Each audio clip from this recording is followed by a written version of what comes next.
ভীমরতি ধরেছে গোটা বাংলাদেশটাকে তিনি এই বয়সে বিক্রি করে দিতে চান। এমনিতেই সুদের ব্যবসা করবার জন্য তিনি অনেকের চোখে খাটো চোখে তাকে দেখা হয়।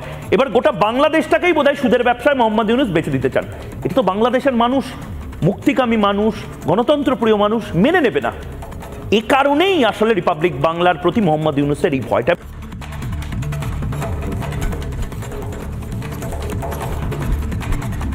আমি আবার স্টুডিও ওয়ানে চলে এসেছি এবং এই মুহূর্তে তিনটে স্টুডিও থেকে আপনাদের তিনটে প্রতিবেদন আমরা দেখাচ্ছি। আমি একবার চট করে বিমল কুমার চন্দ্র এই মুহূর্তে প্রাক্তন নৌসেনা কর্তা, তিনি আমাদের সঙ্গে রয়েছেন এই মুহূর্তে স্টুডিও 2 থেকে। আমি নির্দিষ্টভাবে বিমলবাবু আপনার প্রতিক্রিয়া জানতে চাইছি। মানে এটা কাঙ্ক্ষিত নয়, কিন্তু মোহাম্মদ ইউনূস তিনি যদি না চলে যান বা তাকে বাংলাদেশের মানুষই না সরিয়ে দেয়, বাংলাদেশ তো রসাতলে যাবে আবার।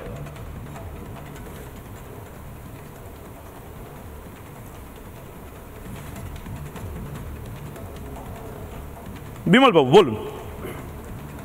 আপনি ঠিক বলেছেন, আমাকে একটু পিছনে যেতে হবে। কারণ হচ্ছেই যে আমার জন্ম হয়েছে তখন ব্রিটিশ পিরিয়ড, ভারতবর্ষ তখন স্বাধীন হয়নি আমার জন্ম। আমি জানি ভারতবর্ষ যখন স্বাধীন হয় এবং সে সময় ধর্মের ভিত্তিতে ভাগ হয়েছিল আমাদের ভারতবর্ষ। তারপরে কি হলো, ধর্মের ভিত্তিতে ভাগ হওয়ার পরে ইস্ট পাকিস্তান হয়।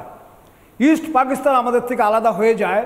ইস্ট পাকিস্তানের হঠাৎ মনে পড়ে গেল যে আরে আমরা তো ধর্মের ভিত্তিতে ভাগ হয়েছি, কিন্তু আমাদের ভাষা ভিত্তিতে হয়নি। সেই জন্য 71 সালে তারা যুদ্ধ ঘোষণা করলো এবং আমাদের সাহায্য প্রার্থনা করলো।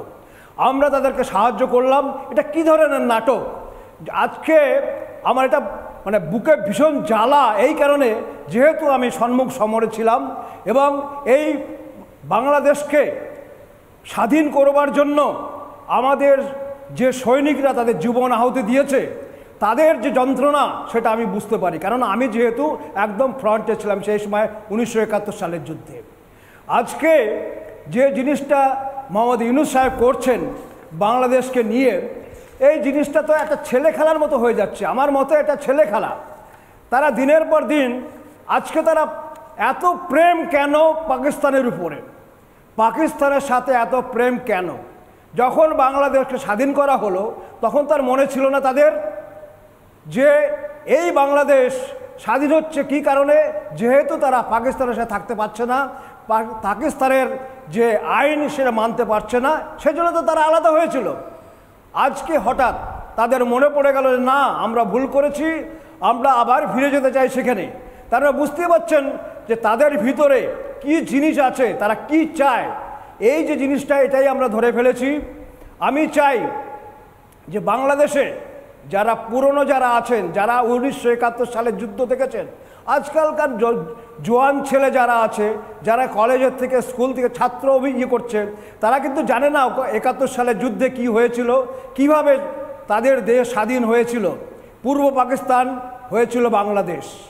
আমি বলবো যারা পুরনো লোক আছেন, যাদের 55-60 বছর বয়স হয়ে গেছে, তারা তাদেরকে বুঝান, তাদেরকে বুঝতে দিন যে কেন তারা স্বাধীন হয়েছিল। আজকে তারা ভারতের সাথে যে দ্বিচারিতা করছে, এটা কোনোভাবে কাম্য নয়। ঠিক। এবং তার পাশাপাশি একটা ব্রেকিং নিউজ এই মুহূর্তে এসেছে এবং সেই ব্রেকিং নিউজের দিকে নজর রাখতে হবে। মোহাম্মদ ইউনূসকে সরাসরি গিয়ে জোরালো ভাবে চিন্ময় কৃষ্ণ প্রভুর জামিনের দাবি জানিয়ে এলেন বাংলাদেশের